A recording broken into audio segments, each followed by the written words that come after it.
கப்பல் கரையை விட்டு விலகி நடுக்கடலுக்கு வந்துவிட்டது. ஹோட்டல்காரர் மனைவியுடன் கப்பலுக்கு வந்து வன்னிக்கு விடை கொடுத்தார். சிங்கப்பூர் மெல்ல மெல்ல மறைந்தது. முதல் நாள் முழுவதும் கைலியும் நீலக்கோட்டும் அணிந்திருந்தான் வன்னி. மறுநாள் பொழுது விடிந்ததும் கூட்டத்தோடு கூட்டமாக குளித்துவிட்டு மல்வேஷ்டியை எடுத்து மூலக்கச்சம் கட்டிக்கொண்டு ஒரு ஜிப்பாவை போட்டுக்கொண்டான். கப்பல் டீக்கடை பீரோவின் கண்ணாடி கதவில் தன்னை ஒரு முறை பார்த்து கொண்டான். காய்கறி விற்று மூட்டை தூக்கி ஹோட்டல் மேஜை துடைத்து இட்லி மாவு அரைத்து கொத்தனுக்கு சுண்ணாம்பு சட்டி தூக்கின ஆள் என்று அவனை யாரும் சொல்ல முடியாது. உயரமும் அகன்ற முதுகும் லட்சிய சித்தியும் உடைய அவனுக்கு அந்த உடை வெகுநாள் பழக்கப்பட்டது மாதிரி ஒரு தோற்றம் அளித்தது. அவனுக்குத்தான் அந்த புது உடை முதலில் என்னவோ போல் உடலில் ஒட்டாதது போல குறுகுறுத்தது. சுப்பையா உடையார் மாதிரி தன்னையும் நினைத்து கொண்டு அந்த உடை பழக 2 நாள் பிடித்தது. நீல மூக்கு, ஒட்ட வெட்டிய கிராப்பு, எதிரே உள்ளதை பார்க்காத பார்வையெல்லாம் அவன் அந்தஸ்தை உயர்த்திவிட்டன. கம்பியின் மீது சாய்ந்து வாரி மோதி விழுந்த அலைகளையும் வானவெளியையும் பார்த்து கொண்டிருந்தான். 1 வாரம் ஆயிற்று. காற்று சரியாக இல்லையாம். மதராஸ் இன்னும் 2 நாள் ஆகுமாம். நினைத்த நினைப்பில் எங்கும் போய் எல்லாம் தெரிந்து எல்லாம் செய்ய வேண்டும் போல வானவெளி அவன் ஆசையை கிளப்பிற்று. ஆனால் கப்பலுக்கு அவன் துடிப்பு தெரியவில்லை. நின்று நின்று சென்னையை அடைய 10 நாட்கள் ஆயின. ஒரு நாள் இரவு ரயில் பயணம். காலையில் பஸ் ஏறி குடவாசலை அடைந்தான். சாமான்களை மாட்டு வண்டியில் ஏற்றும்போது பொம்மலாட்டம் வெங்கட்டா ஐயர் ஒரு மூட்டை நெல்லை தலையில் தூக்கி கொண்டு நெல் மிஷினுக்கு போய்கொண்டிருந்தார். அப்பொழுதே அவருக்கு 56-57 வயது. எப்படியும் இப்பொழுது 65 குறையாது. தலையில் 2 களம் நெல். அந்த நாளில் பொம்மலாட்டத்துக்கு பாடும்போது பக்கத்தில் ஒரு செம்பு ஆமணக்கெண்ணெய் வைத்து கொண்டு பாட்டுக்கு பாட்டு அரை சேர் குடித்து தீர்த்து கட்டுவாராம். வழுவுக்கு என்ன பஞ்சம்? ஊரில் ஒன்றும் அப்படி மாறுதல் இல்லை. 2 சைக்கிள் வாடகை கடைகள் அதிகமாயிருந்தன. ஹோட்டல்கள் இடம் மாறியிருந்தன. அவ்வளவுதான். கடைத்தெரு கோடியில் தேரை காணவில்லை. யுத்த முறையில் வெட்டி விறகாக்கி விட்டார்களாம். அவன் பெண் 14 வயது பூரித்து பரிசத்திற்கு காத்து கொண்டிருந்தது. கைக்குழந்தை இப்போது ஹைஸ்கூலில் சேர்ந்து விட்டது. அவளும் அப்படியேதான் இருந்தாள். கொஞ்சம் வயது, சதை வைத்திருந்ததை தவிர வேறொன்றும் மாறிவிடவில்லை. தாரை தாரையாக அவள் கன்னத்தில் வழிந்த கண்ணீர் அவனை மறுபடியும் குடும்பஸ்தனாக்கிற்று. அணைத்து அவள் முதுகை தடவினான். கப்பலில் 1-2 தடவைக்கு மேல் அவள் நினைவே வரவில்லை. இதுவா மனுஷத்தனம் என்று கேட்டுக்கொண்டான். நெஞ்சு குழம்பிற்று.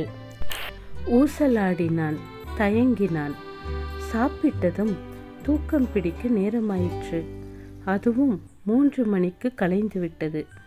உதறிக்கொண்டான்.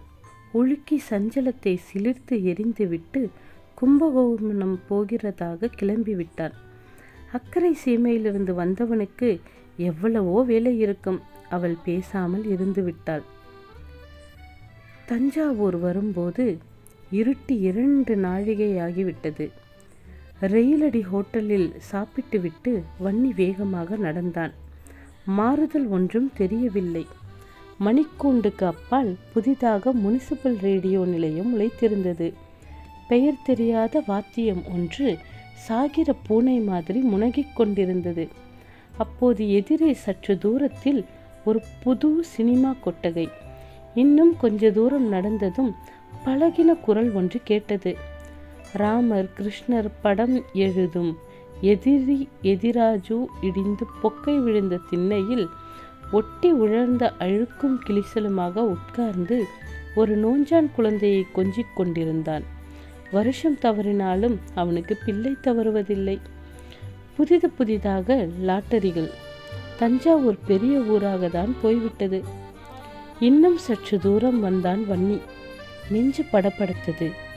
வயிற்றில் இருந்தாற்போல் இருந்து ஒரு கணம். நீல சுண்ணாம்பு அடித்த அந்த வீடு அதோ வந்துவிட்டது. அவன் உடல் முழுவதும் சூடேறி நிலை கொள்ளாமல் பறந்தது. கால் இற்று பலம் இழந்துவிட்டது. எப்படியோ நடந்தான். இரும்பு கேட் திறந்திருக்கவே சரையில் என்று உள்ளே நுழைந்தான். யாரது? அம்மா இருக்காங்களா? இருக்காங்க.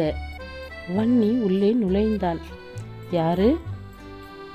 இன்னும் யார் இருக்காங்க? வேற ஒருத்தரும் இல்லை. ஏன்? பார்க்கணும். யாரையாது? பழகின குரலாயிருக்கு. ஆமாம். அட, வன்னியரல்லே, ஆளே மாறி போயிட்டியே. வன்னி திரும்பினான். நடைவிளக்கு குப்பென்று எரிந்தது. திண்ணையிலிருந்து கேட்டுக்கொண்டிருந்தவள் நடைக்கு வந்தாள். விழித்து பார்த்தான் வன்னி. என்ன ஐயா, இதோ நிற்கிறேனே, தெரியலையா? கண்ணுதான் தெரியலே, காது கூடவா கேட்கலே என்றாள். யாரு? அம்மாவா? வன்னி பதறிவிட்டான். கண்ணை அகற்றி பார்த்தான். அவன் வாய் அடைத்து விட்டது.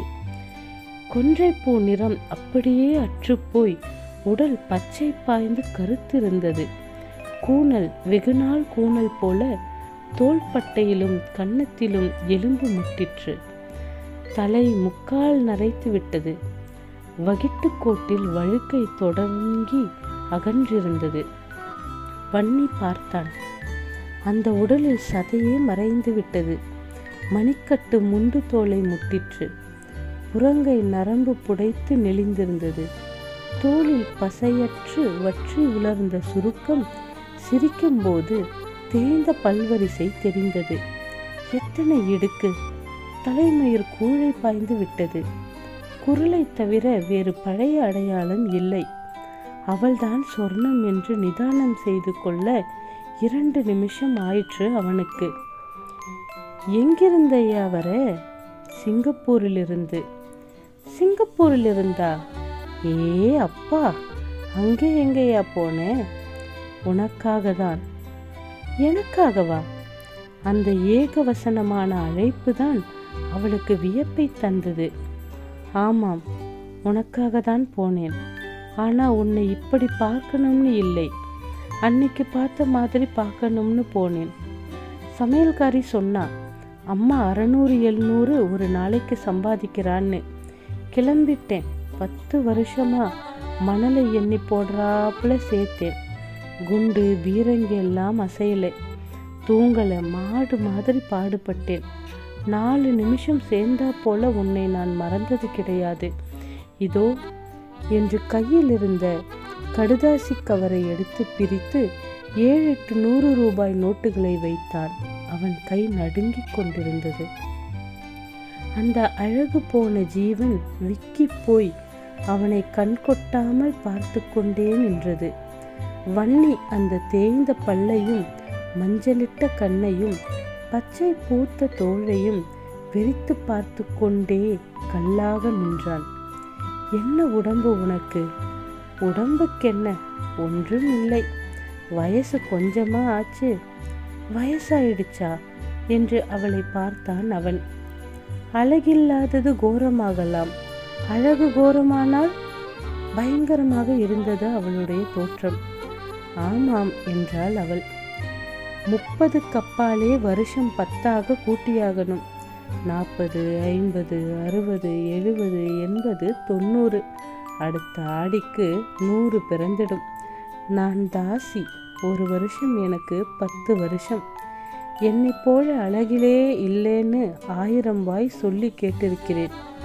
முகத்துக்கு சொன்னதில்லை அது. இந்த நிலை கண்ணாடியே சாட்சி. பார்த்த பேரெல்லாம் மடங்கி மடங்கி நெருப்பிலே விழுகிற மாதிரி விழுந்தாங்க. நெருப்பு எரிய எரிய குப்பையும் கரியும் அதிகமாக தானே இருக்கும். வன்னி அதிர்ந்து போய் நினைவிழந்த மாதிரி நின்றான். பேச தோன்றவில்லை. நானும் மல்லுக்கு நின்றுதான் பார்த்தேன். முடியலை. போனது வரட்டாலும் இருக்கிறதே வச்சுக்கலாம். அதுவும் முடியலை.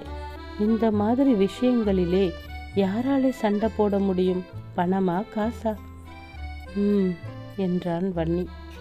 தவம் கிடக்கிறதுக்கு முறை உண்டு. கண்டதுக்கெல்லாம் தவம் கிடந்தா மனசுதான் ஒடியும், தண்டனை தான் கிடைக்கும். இப்படி வா என்றாள் அவள். இந்தா என்று அவனை தழுவி முத்தமிட்டாள். அவன் கண் மூடியிருந்தது. இதை 60 வருஷத்துக்கு முன்னாடி கொடுத்திருந்தா நீ படுற சந்தோஷம் வேறே. ஆனா நான் இந்த மாதிரி எப்பவும் நிறைஞ்சு ஆனந்தப்பட்டதே கிடையாது. இவ்வளவு மனசோடு நிறைஞ்சு எதையும் பார்த்ததில்லை. இப்போ எப்படி இருக்கு தெரியுமா? நான் ரொம்ப இளமையா ரொம்ப அழகா இருக்கிறாப்புல இருக்கு. புருவத்தை சுளித்து கொண்டே ஒரு நிமிஷம் அவள் அணைப்பில் கண்ணை மூடிக்கொண்டு நின்றான் அவன். பிறகு கீழே கிடந்த நோட்டுகளை சேர்த்து அடுக்கி அவன் சட்டை பைக்குள் வைத்தாள் சொர்ணம். சாப்பிட்டாச்சா? ஆச்சு. காலமே 6:15க்கு கும்பகோணத்துக்கு வண்டி இருக்கு. இல்லை, போட் மெயிலிலே போக போறேன். இப்போ போனால் சரியா இருக்கும். ஆனால் உடனே போக முடியவில்லை அவனால். 1/4 மணி நேரம் பேசாமல் சோபாவில் உட்கார்ந்திருந்தான். பிறகு அவள் கொடுத்த பாலையோ எதையோ சாப்பிட்டு விட்டு வாசல் படி இறங்கினான். யாரோ வெகுநாள் திட்டமிட்டு அவனை முட்டாளாக அடித்து விட்டது போல் அவனுக்கு தோன்றிற்று. தெருக்கோடியில் வெற்றிலைப்பாக்கு கடையில் வெற்றிலை சீவல் வாங்கி போட்டுக்கொண்டு அங்கேயே சோடா பாட்டில்களுக்கு பக்கத்தில் உட்கார்ந்து 10 வருஷங்களை அசை போட ஆரம்பித்தான் வன்னி.